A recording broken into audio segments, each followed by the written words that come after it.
Crystal chandeliers, each a constellation of shimmering light, cast a warm glow over the Langston estate. The air hummed with a low murmur of conversation, punctuated by the clinking of champagne flutes and the soft strains of a string quartet. Victoria Langston, draped in a crimson gown that flowed like liquid fire, moved through the throng with the practiced grace of a queen surveying her court. A diamond necklace, a glacial river around her throat, caught the light with every turn of her head. Compliments, like so many fluttering moths, danced around her. "Victoria, darling, you've outdone yourself." A woman with a voice like polished silver gushed. Victoria offered a practiced smile, her eyes already scanning the room, searching, not for anyone in particular, but for the reflection of her own triumph in the admiring gazes that followed her. Tonight, everything was perfect. The floral arrangements, imported from Holland, filled the air with an intoxicating fragrance. The caterers, flown in from Paris, had prepared a menu that was as exquisite as it was extravagant. Even the weather, a balmy summer evening, seemed to conspire in her favor. Yes, everything was perfect, until she saw him. Daniel, her husband, stood across the room, engaged in conversation with a small, elderly black woman. His back was to her, but Victoria recognized the set of his shoulders, the way his head tilted when he listened intently. There was a warmth in his posture she rarely saw directed towards her.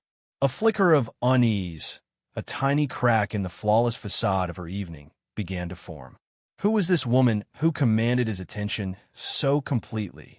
As Victoria drew closer, the woman turned slightly, and Victoria's breath hitched. Miss Hatty, Daniel's childhood nanny. The woman who had practically raised him while Victoria's own parents were too busy jet-setting across the globe to bother with their daughter. The unease blossomed into a cold, knot in Victoria's stomach. What was she doing here? She hadn't even considered inviting Miss Hatty. The guest list was meticulously curated, a delicate balance of old money and new, influence and power. Miss Hatty, a relic of Daniel's humble past, didn't fit into that equation. Victoria's carefully constructed world, a world of polished surfaces and glittering facades, had no room for such sentimental attachments. The thought of Daniel inviting his former nanny, this woman who represented everything Victoria had strived to escape, filled her with a sudden, irrational anger. It was a betrayal, a subtle undermining of her carefully orchestrated reality. As she approached, she could hear snippets of their conversation. Daniel's voice, usually reserved and controlled in public, held a note of genuine affection. He was laughing, a sound Victoria rarely heard these days, a sound that seemed reserved for this woman. "Daniel, darling," Victoria's voice, honed to a perfect pitch of social charm, cut through the air. She placed a hand, cool and manicured, on his arm. "There you are. Senator Thornton has been asking for you." Her smile, radiant and flawless, didn't quite reach her eyes. Daniel turned, his expression shifting subtly as he saw his wife. The warmth faded, replaced by a polite, almost detached cordiality. "Victoria," he acknowledged, his voice losing some of its earlier animation. "Miss Hatty, this is my wife, Victoria." He gestured towards the elderly woman, a hint of pride in his voice that grated on Victoria's nerves. "Of course," Victoria said, her smile tightening. "I remember you from Daniel's childhood photos." She couldn't bring herself to utter the word nanny. It felt too intimate, too acknowledging of a connection she refused to recognize. "So kind of you to join us," she added, the words dripping with a condescending sweetness that only those closest to her could decipher as thinly veiled disdain. Inside, a storm was brewing. How dare this woman, this charity case, intrude upon her meticulously planned evening? A muscle twitched in Daniel's jaw. He opened his mouth to speak, then hesitated, his gaze flickering between Victoria and Miss Hatty. A strange, almost imperceptible tension hung in the air. She called his childhood nanny a charity cassette she'll regret it for the rest of her life. A voice whispered, echoing in the grand hall, unseen yet palpable. It seemed to hang in the air, a premonition of the impending storm. Miss Hatty, her expression unreadable, simply nodded in acknowledgement. Her hands, gnarled with age, remained clasped calmly in front of her. She had seen too much in her life to be ruffled by Victoria's thinly veiled contempt. "Actually," Daniel said, his voice low but firm, cutting through the pleasantries, "Miss Hatty isn't just a guest. She's family." The words hung in the air, heavy with unspoken meaning. Victoria's smile faltered. She felt a prickle of unease, a sense that something was about to shift irrevocably. "Family?" she echoed, her voice laced with disbelief. "Darling, what are you talking about?" She laughed, a brittle, nervous sound, attempting to dismiss his words as a jest. But Daniel's expression remained unchanged. There was a steeliness in his eyes she had rarely seen before. She called his childhood nanny a charity cassette she'll regret it for the rest of her life. The whisper echoed again, stronger this time, weaving its way through the conversations, the laughter, the clinking glasses. Victoria's carefully constructed world began to crumble around her, the glittering facade cracking under the weight of Daniel's words. "I'm talking about real family. Victoria," Daniel continued, his voice rising slightly, drawing the attention of nearby guests. "The kind of family that nurtures, that loves unconditionally, that doesn't measure worth in dollars and social standing." He turned to Miss Hatty, his eyes filled with a warmth that was conspicuously absent when he looked at his wife. "The kind of family," he repeated, his voice thick with emotion, "that you never bothered to understand." Victoria's face paled. The blood drained from her cheeks, leaving her looking ashen beneath the carefully applied makeup. The whispers around them grew louder, coalescing into a single, unified hum of speculation. The carefully orchestrated symphony of her perfect evening was dissolving into a cacophony of whispers and stares. "Daniel, please," she hissed, her voice barely above a whisper. "Don't do this." She reached for his arm, her fingers digging into his sleeve. But he shrugged her off, his gaze unwavering. She called his childhood nanny a charity cassette she'll regret it for the rest of her life. The voice resounded, no longer a whisper, but a clear, chilling pronouncement. And then, the final blow. "As of this moment," Daniel announced, his voice ringing through the suddenly silent ballroom, "I am disowning Victoria Langston as my wife. My will has been amended. Everything I have built, everything I own, will go to the woman who truly deserves it, Miss Hatty Robinson." The silence that followed was absolute, broken only by the sharp intake of breath from the stunned onlookers. Victoria stared at him, her eyes wide with disbelief, her carefully crafted mask of composure shattered into a million pieces. The world she had so meticulously built, the world of glittering parties and social prestige, crumbled around her, leaving her exposed and vulnerable. The queen had been dethroned, her reign of superficiality brought to an abrupt and humiliating end. And in the silence, in the wreckage of her carefully constructed world, she finally understood the weight of her words. She had called Miss Hatty a charity case, and she would indeed regret it for the rest of her life. The crystal chandeliers cast a kaleidoscopic rain of light across the polished marble floor, each fractured beam a fleeting testament to Victoria's meticulously crafted world. The air, thick with the perfume of expensive blooms and the murmur of polite conversation, vibrated with a carefully orchestrated elegance. Victoria, her smile fixed and radiant, surveyed her domain. She had built this shimmering edifice of wealth and influence, brick by painstaking brick.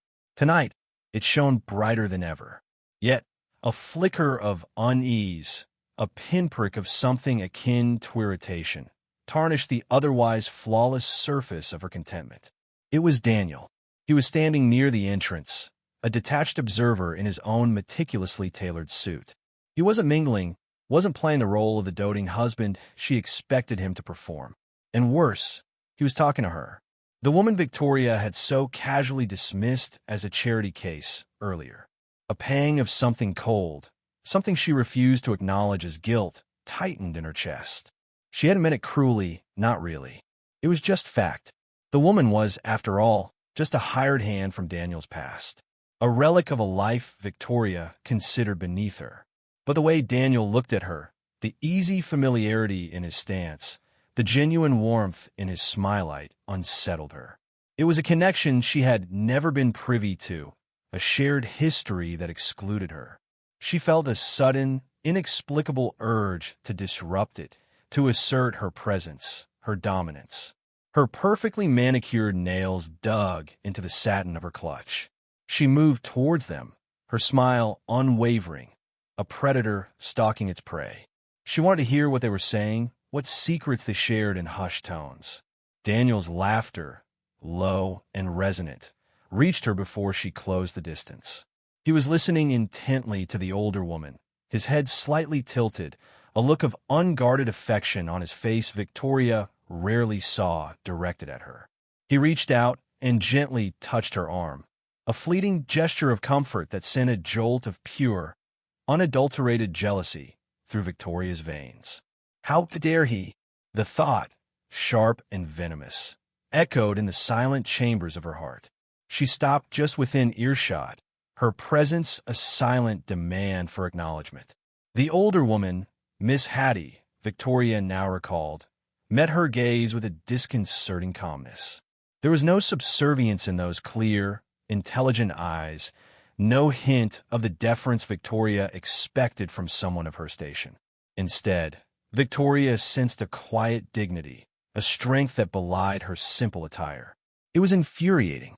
"It's so good to see you, Miss Hatty," Daniel said, his voice tinged with genuine warmth. He turned to Victoria, his expression shifting, the warmth replaced by a cool politeness. "Victoria, this is Miss Hatty. She practically raised me." Victoria's carefully constructed mask of politeness almost cracked.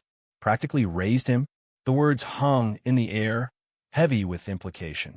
She forced a smile, extending a gloved hand. "It's a pleasure to finally meet you," she said, her voice dripping with a saccharine sweetness that felt cloying even to her own ears. Inside, she seethed. This woman, this nanny, was being treated with more respect than she, his wife, often received. It was an insult, a blatant disregard for her position, for everything she had built. Miss Hatty took Victoria's hand, her grip firm and surprisingly strong. "The pleasure is all mine, Mrs. Langston," she replied, her voice soft but steady, unwavering. Her eyes, however, held a knowing glint that Victoria couldn't quite decipher. It felt as though she were being assessed, weighed and measured, and found wanting. "Oh, please," Victoria said, waving her hand dismissively.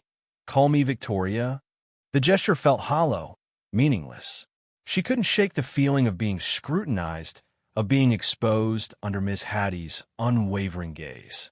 "I didn't do much," Miss Hatty said, her eyes twinkling with a hint of amusement, directing her words to Daniel, seemingly oblivious to Victoria's barely concealed hostility.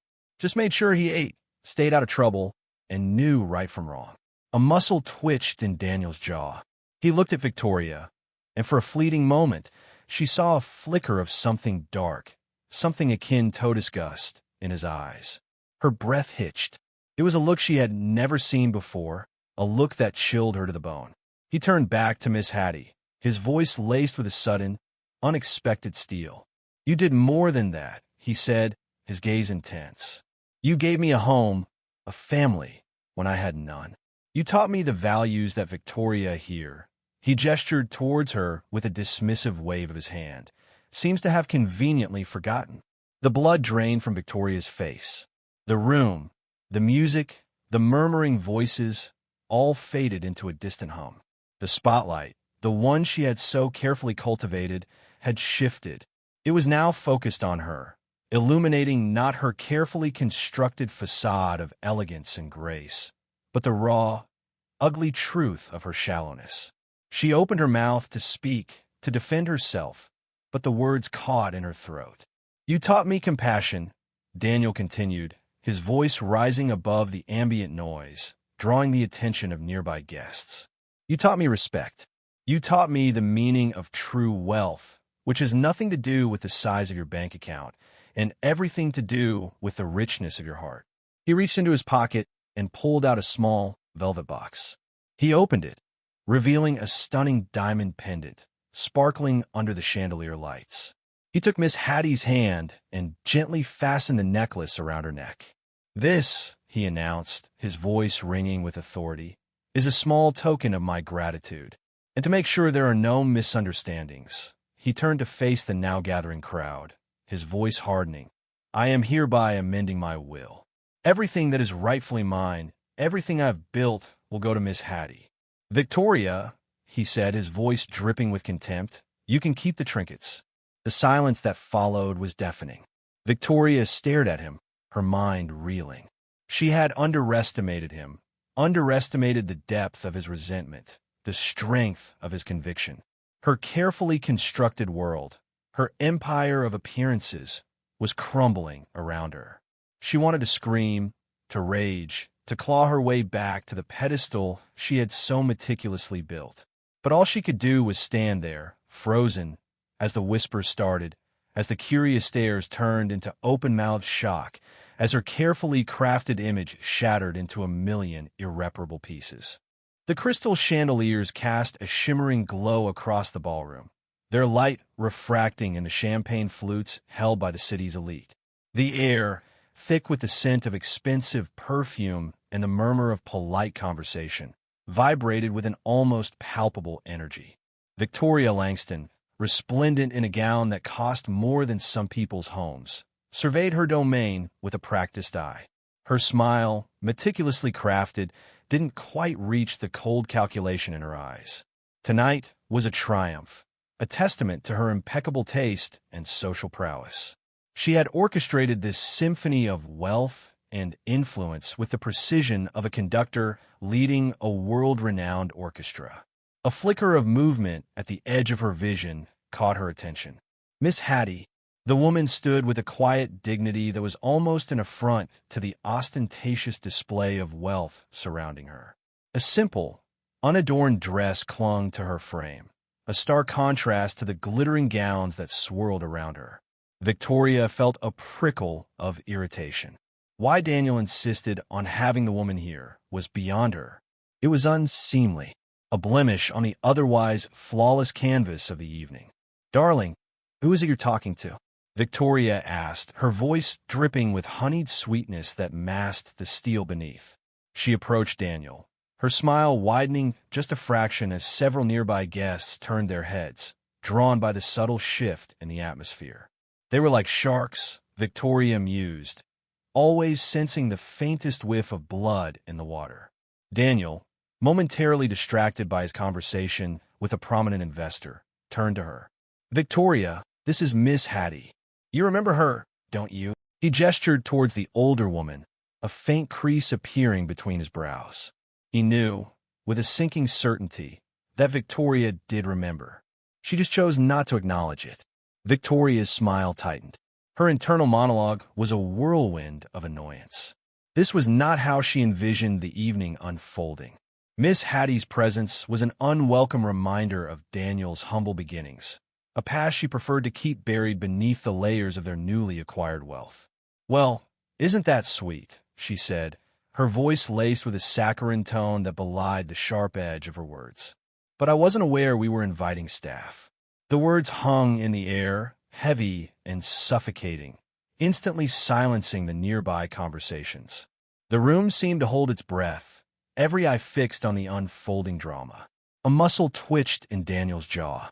He felt a surge of anger, hot and sharp, rising within him. He had tolerated Victoria's shallowness for far too long, her constant need to project an image of effortless superiority. This, however, was a line she shouldn't have crossed. Miss Hatty, the woman who had practically raised him, who had been his constant source of comfort and support during his difficult childhood, was not staff. She was family. Miss Hatty, however, remained remarkably composed. Her gaze, steady and unwavering, met Victoria's. A faint, almost imperceptible smile touched her lips. "I'm family," she said, her voice quiet but firm, a stark contrast to the brittle facade Victoria presented to the world. There was a quiet dignity in her demeanor, a strength that came from years of weathering life's storms. She knew her place in Daniel's life, and no amount of social posturing could diminish that.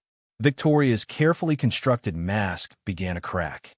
The slight tremor in her hand as she raised her champagne flute was the only outward sign of the turmoil raging within her. She hadn't anticipated this reaction, this quiet defiance. She had expected Miss Hatty to shrink back, embarrassed, grateful for the scraps of attention thrown her way. Instead, the woman stood her ground, her calm presence a stark indictment of Victoria's own superficiality. "Darling," Victoria said, her voice now laced with a condescending edge, "I didn't realize we were opening our home to charity cases tonight." The words echoed through the ballroom, the silence now broken only by the sharp intake of breath from the stunned onlookers. Daniel felt his blood run cold. The casual cruelty, the utter disregard for human decency, it was all laid bare for everyone to see. He looked at Victoria, really looked at her, and for the first time, he saw not the glamorous socialite he had married, but a hollow shell, a woman driven by an insatiable hunger for social validation. "Victoria," he said, his voice dangerously low, "you have crossed a line." The room seemed to tilt, the glittering chandeliers blurring in his vision. He felt a strange detachment, as if he were watching the scene unfold from a distance. The anger he had felt moments before was now replaced by a cold, hard resolve. He took a deep breath, the air filling his lungs with the suffocating scent of lilies and hypocrisy. "Tonight," he announced, his voice cutting through the stunned silence, "I publicly acknowledge the woman who truly shaped my life, the woman who gave me the love and support I so desperately needed." He turned to Miss Hatty, his gaze softening. "Miss Hatty, you are family, and tonight I will ensure that everyone knows it." He turned back to Victoria, his eyes now blazing with a fire she had never seen before. "As for you, Victoria," he said, his voice dripping with contempt, "consider yourself disowned. Every asset, every penny I have earned will now go to Miss Hatty. You can keep your glittering trinkets and your hollow victories. They mean nothing to me." Victoria stared at him, her face a mask of disbelief. The blood drained from her cheeks, leaving her skin ashen. The carefully constructed world she had built around herself, a world of wealth and social dominance, crumbled around her like a house of cards. She opened her mouth to speak, to protest, but no sound came out. The room, which had been holding its breath, erupted in a cacophony of whispers and gasps. The sharks, sensing the kill, began to circle. Victoria swayed, her eyes darting around the room, searching for an escape, a way to regain control. But there was none. Her reign was over. The silence that descended upon the ballroom was thick enough to choke on. Crystal chandeliers, glittering like captured constellations, seemed to mock the sudden chill in the air. Victoria, her carefully crafted smile frozen in place, felt a prickle of unease. The amusement she'd anticipated at Daniel's predictable defense of her social graces hadn't materialized. Instead, his eyes, usually reflecting the soft glow of acquiescence, now burned with an unfamiliar intensity. He wouldn't dare, she thought, the thought of fragile butterfly pinned against the mounting dread in her chest. "My wife thinks you're a charity case, Miss Hatty," Daniel said, his voice deceptively calm. The words hung in the air, each syllable a tiny shard of ice, piercing the carefully constructed facade of the evening. Victoria saw the ripple of shock spread through the assembled guests, the whispers starting like a brush fire in dry undergrowth. "This isn't happening." Her carefully manicured nails dug into the satin of her gloves. This wasn't the script. Daniel was supposed to smooth things over, to laugh it off as one of her little jokes. He was supposed to be her shield, not her executioner. Miss Hatty, bless her simple heart, merely blinked, her wrinkled face betraying no emotion. Victoria had always found that infuriating, that uncanny ability to remain unruffled, like a weathered rock in a turbulent sea.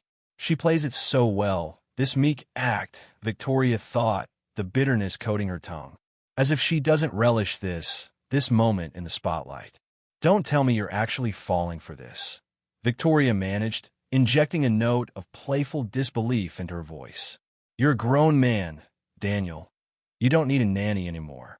The words tasted like ash in her mouth. She forced a laugh, a brittle, artificial sound that echoed strangely in the sudden hush. Control, Victoria, control.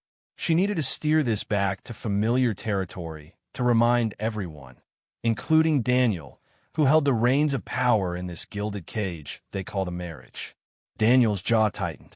The muscle in his cheek twitched, a small tell she'd learned to recognize over the years, a harbinger of the storm brewing beneath his placid surface. She didn't work for my family. Victoria, he corrected, his voice low and dangerous. She raised me. Each word was a deliberate blow, dismantling the carefully constructed image she'd presented to the world. He turned to Miss Hatty, a warmth spreading across his face that Victoria had rarely seen directed at her. She was there when my parents weren't. She bandaged my scraped knees. She read me bedtime stories. She taught me the difference between right and wrong. Things my own parents were too busy to bother with. A wave of nausea washed over Victoria. The room seemed to spin, the faces of the guests blurring into a grotesque, judging mass. He's ruining everything. Everything she'd worked so hard to achieve, the social standing, the respect, the illusion of a perfect life. It was all crumbling around her like a sandcastle under a relentless tide. He continued, oblivious to her inner turmoil. Or perhaps a horrifying thought whispered in the back of her mind. Because of it, she nursed me through pneumonia when they were off gallivanting in Monaco. She held my hand when I received the news of their deaths, news they couldn't even be bothered to deliver themselves. His voice cracked, a raw, vulnerable sound that ripped through the suffocating silence. Victoria had never seen him this exposed, this real, and the realization struck her with the force of a physical blow. She barely knew the man standing before her. He looked back at her, his eyes now filled with a cold, hard light. Miss Hatty wasn't a charity case, Victoria. She was my family. She was the only family I had. He paused, the silence stretching, taut with unspoken accusations. Then, in a voice that carried through the ballroom, clear and unwavering, he delivered the final, devastating blow. And tonight, I intend to make sure she's taken care of the way she deserves. Panic clawed at Victoria's throat. Daniel, what are you talking about? She whispered, the words barely audible above the pounding of her heart. This wasn't how it was supposed to be. He couldn't do this to her. Not after everything she'd done. He ignored her plea, turning to address the now openly gaping crowd. I've recently made some changes to my will, he announced, his voice regaining its composure, each word a hammer blow against the fragile edifice of her world. My wife seems to think that wealth is a measure of a person's worth. I, however, have learned a different lesson. I've learned that true worth lies in kindness, loyalty, and unconditional love. Qualities my wife seems to lack. He looked directly at Miss Hatty, his gaze softening. Therefore, I am leaving the entirety of my estate to the woman who truly deserves it, the woman who was a mother to me when I had none. A collective gasp swept through the room. Victoria felt the blood drain from her face, the world tilting precariously on its axis. The whispers intensified, buzzing like angry wasps. He can't, she thought, the thought a desperate, frantic prayer. He wouldn't. He did. The lawyer, summoned seemingly out of thin air, materialized beside Daniel, a crisp document in his hand. The flash of cameras momentarily blinded her. She saw Miss Hatty, her face etched with a mixture of surprise and quiet dignity, accepting the document with a trembling hand. The room, the guests, her life, all seemed to fade into a blurry, distorted background. The only thing in sharp focus was the look in Daniel's eyes, a mixture of pity and something akin to relief. He had finally broken free, and she, Victoria Langston, queen of her meticulously crafted world, was left standing amidst the ruins, stripped bare of everything she held dear. The silence, once thick with anticipation, was now filled with the echoes of her shattered illusions. The crystal chandeliers, once casting a warm, celebratory glow, now seemed to mock Victoria with their icy brilliance. A nervous tremor ran through her, a hummingbird trapped beneath her silk gown. The room, moments ago buzzing with polite chatter, held its breath, the silence amplifying the pounding in her ears. How could this be happening? How could this woman, this relic of Daniel's past, be dismantling her meticulously crafted world, brick by gilded brick? She straightened her spine, willing her voice to remain steady. "Daniel, darling," she began, forcing a brittle smile. "I think we've had enough theatrics for one evening. Our guests are understandably confused." "Confused?" "They're entertained, Victoria, reveling in your downfall." The venomous thought slithered through her mind, unwelcome but undeniably true. She caught the glint of amusement in the eyes of several socialites, women she'd spent years cultivating, women who now watched her with barely concealed schadenfreude. Daniel remained impassive, his gaze fixed on Miss Hatty, a quiet reverence in his eyes that Victoria had never seen directed at her. It was a look that cut deeper than any insult, a silent testament to the chasm that lay between them. "He's not even looking at me. He's truly discarding me." The realization struck her with the force of a physical blow, stealing the breath from her lungs. Confused, Daniel finally spoke, his voice low and resonant, cutting through the suffocating silence. "I think the confusion lies in the fact that you, Victoria, have spent years pretending to know me, pretending to understand the foundations upon which my life is built." He turned, his eyes finally meeting hers, and in their depths she saw not anger, but a profound weariness. "Miss Hatty wasn't a charity case, Victoria. She was the only constant in my chaotic childhood. She taught me the values you so readily dismiss: kindness, empathy, loyalty." Each word was a poisoned dart, piercing the carefully constructed facade of her composure. "He's rewriting our history, erasing me from the narrative." Panic clawed at her throat. She needed to regain control, to steer the conversation back to familiar waters.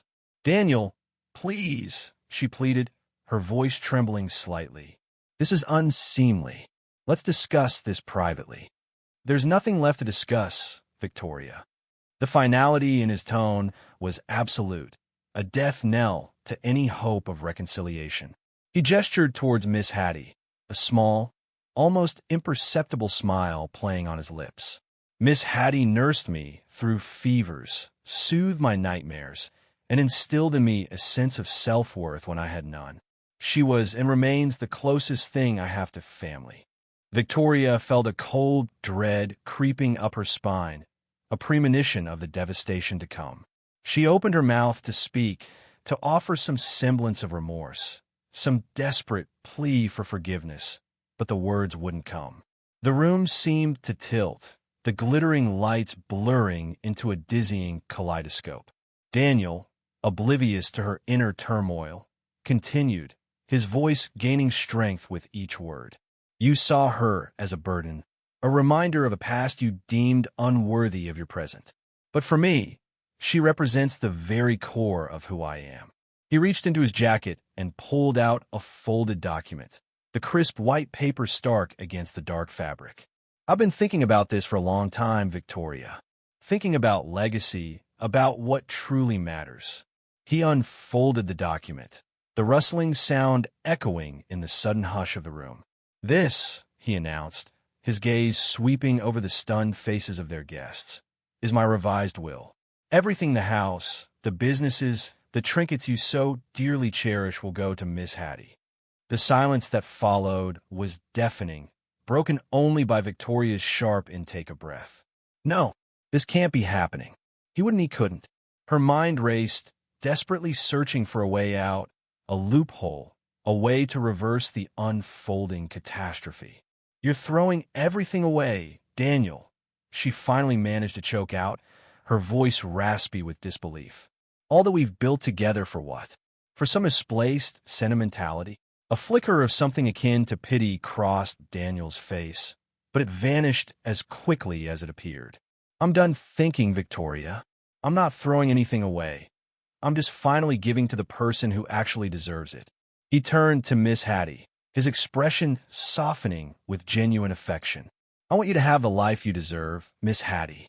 A life free from worry. A life filled with the comfort and security you've always provided me." Miss Hatty, her eyes glistening with unshed tears, reached out and gently took Daniel's hand. In that simple gesture, a silent understanding passed between them, a bond forged in shared history and mutual respect, a bond that Victoria could never comprehend, let alone replicate. The world Victoria had so meticulously constructed, a world built on fleeting appearances and hollow victories, crumbled around her, leaving her standing amidst the ruins, alone and utterly defeated. The chandelier's crystalline facets cast a fractured light across the ballroom, the same light that moments before had danced on Victoria's triumphant smile. Now, it seemed to mock her, each refracted beam a sharp shard reflecting the shattering of her carefully constructed world. The echo of Daniel's words still reverberated through the stunned silence, not just in the room, but within the hollow chambers of her heart.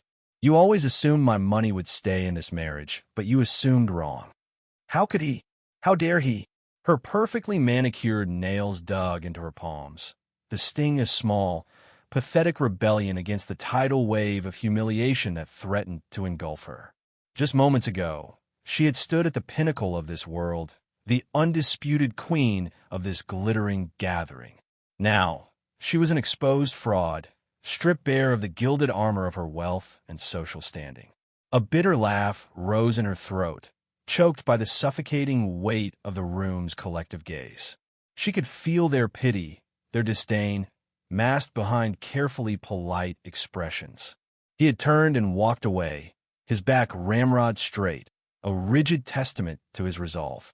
Beside him, Miss Hatty, that woman, that relic of his past, walked with an almost ethereal calm, her presence a stark contrast to Victoria's inner turmoil. Victoria's gaze clung to them, desperate to find a flicker of doubt, a hint of regret in Daniel's stiff posture. But there was none, only a chilling finality. How could she have miscalculated so badly? She had always seen Miss Hatty as a ghost, a shadow from Daniel's past that posed no real threat to her meticulously crafted present. A charity case. The words echoed in her mind, cruel and hollow. She had meant them to be a dismissal, a casual assertion of her dominance.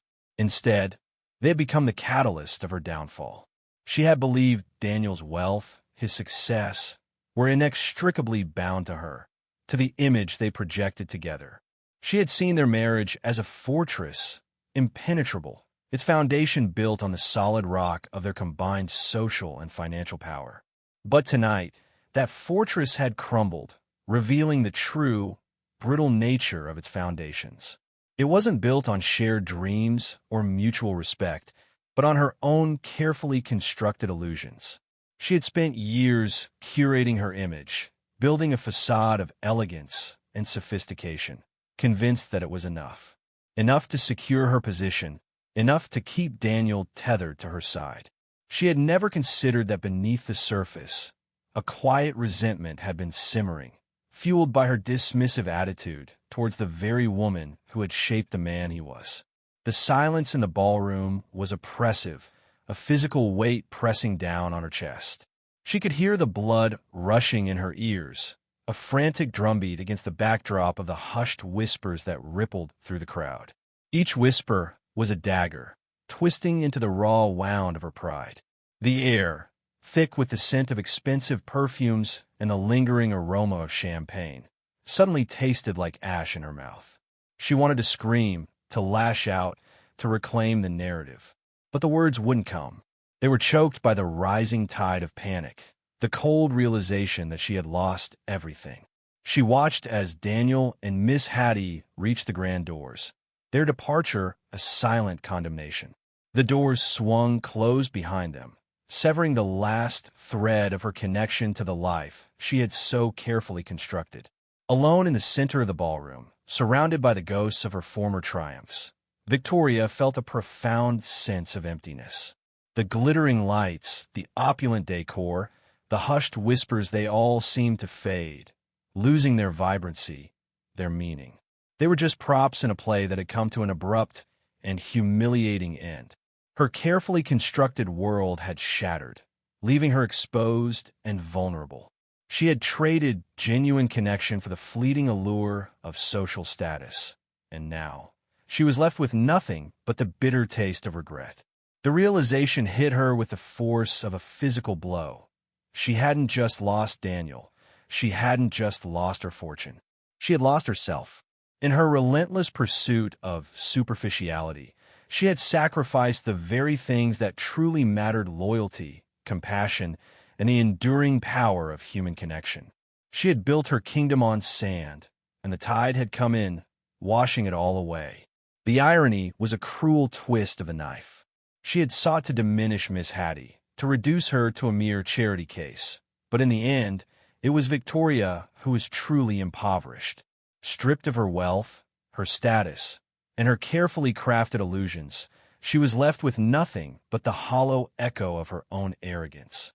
The glittering facade had crumbled, revealing the desolate landscape of her own making. The finality of it was crushing. The guests, once eager participants in her carefully orchestrated performance, now seemed to avoid her gaze. Their polite smiles had turned brittle, their eyes filled with a mixture of pity and disdain. They had witnessed her downfall, her public humiliation, and in their silence, she heard the final verdict. She was no longer the queen of this world. She was just a woman, alone, adrift in the wreckage of her own ambition. A single tear traced a path through her meticulously applied makeup, a stark contrast to the carefully constructed mask she had worn for so long. It was a tear not of sadness, but of a profound and devastating understanding. She had lost, and in losing, she had finally glimpsed the true meaning of wealth, a wealth that had nothing to do with money or social standing, but everything to do with the enduring bonds of human connection. A wealth she had squandered, a wealth that Miss Hatty, in her quiet dignity, possessed in abundance. And in that moment, surrounded by the glittering remnants of her shattered world, Victoria understood. She had traded gold for dust.